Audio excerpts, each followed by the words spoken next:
सीतात्मजं वानरयूथमुख्यं श्रीरामदूतं शरणं प्रपद्ये।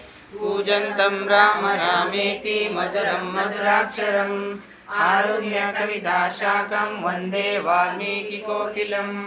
आपदामपहर्तारं दातारं सर्वसम्पदां लोकाभिरामं श्रीरामं भूयो नमाम्यहम्।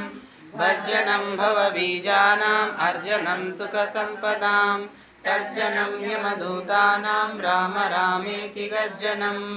रामो राजमणि सदा विजयते रामं रमेशं भजे।